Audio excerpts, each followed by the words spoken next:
This is one of those movie reviews where I watched it so that you don't have to. I'm talking about Star Trek Section 31.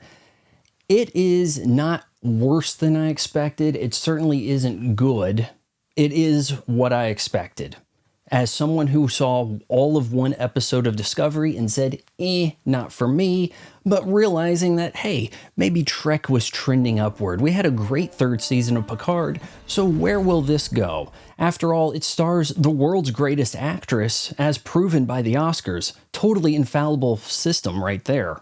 Section 31 still checks many of the woke boxes. If there is a white male, he is written as a moron. All number of chicks get to do something badass, except for one, but we'll kind of get into that, if I remember. There's really no science in this fiction, and space activities kept to minimal. We're kind of just standing on sets that we've built. I'm going to assume that Michelle Yeoh's pay rate has climbed considerably since the $75,000 she got for that Witcher miniseries. So, don't be surprised if that's where most of the budget went. Let's get into it. Spoilers ahead.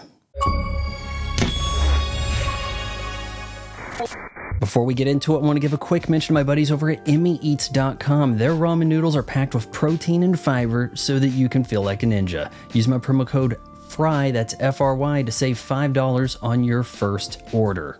Okay, so we've got this flashback of Philippa Georgiou, I don't care, and it's young Michelle Yeoh. Evidently, she had to go through some Hunger Games thing, and the guy that she teamed up with, she's going to betray him, and look, I don't understand how you would put somebody through all this to make them the emperor of like the known galaxy or universe or whatever. The whole empire goes to the person that you just put through the ringer and had them kill their whole family and all this stuff. You don't expect them to change some rules. We get some updates presented straight to the viewer like you're watching some kind of communique.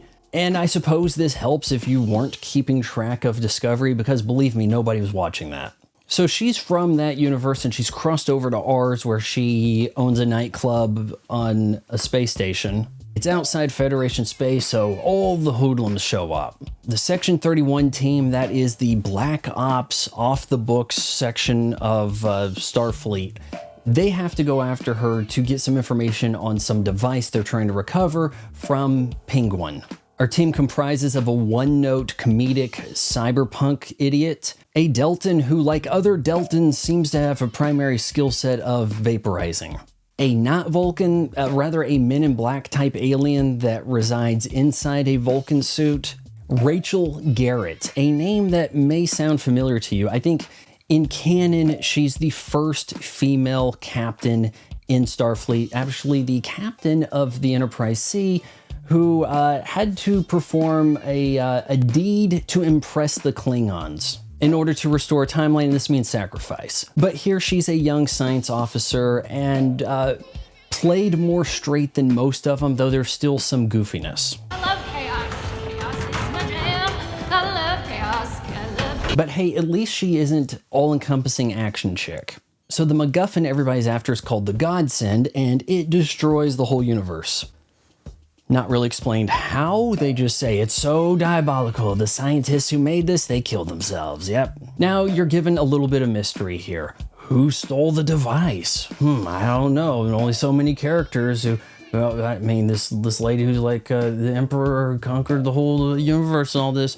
Who could actually want this more? Maybe the guy whose face she melted and kept alive. Oh, but we can't get into that. We have to take her to a safe house burrowed in the middle of a planet for reasons that I don't know.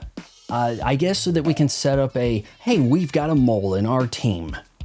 Really? Did you guys just meet? Because this is incredibly stupid. It serves as a way to get rid of the dumb white guy, or rather the dumbest white guy, and then say that the other dumb white guy is also not good. But the guy whose face she melted, his name's Zen, he had the device this whole time. Everybody's running around going, who's the mole? He didn't get to using it. He just kind of floated around and waited for them to catch up. So mild space drama ensues. There's some martial arts fighting of some kind.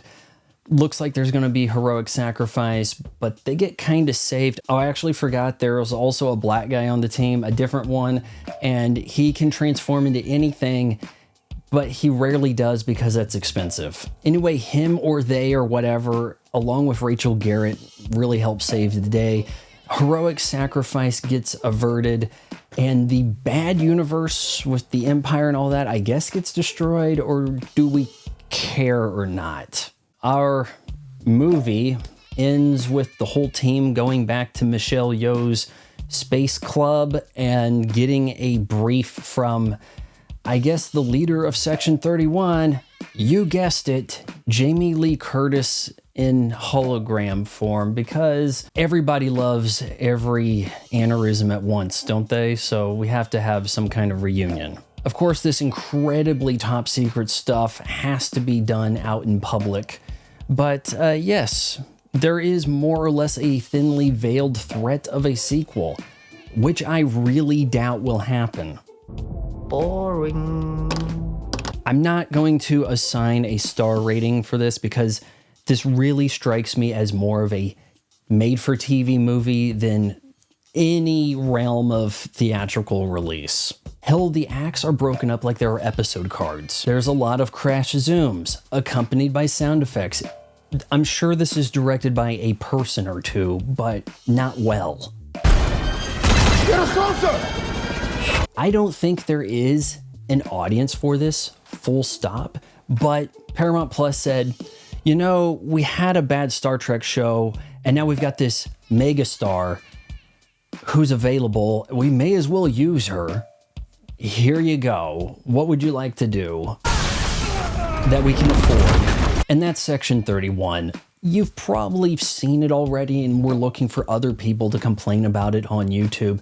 If that is your kind of thing, make sure you hit like, subscribe, ring the bell for notifications, maybe even sign up for the channel memberships where we really get down and dirty with the uncensored reviews yet to come. And that will probably get me kicked off this platform. I'm Starfleet. So we're at the part of the video where I have to beg you to hit the subscribe button and ring that bell, because subscribe doesn't really account to anything other than YouTube might someday send me a plaque.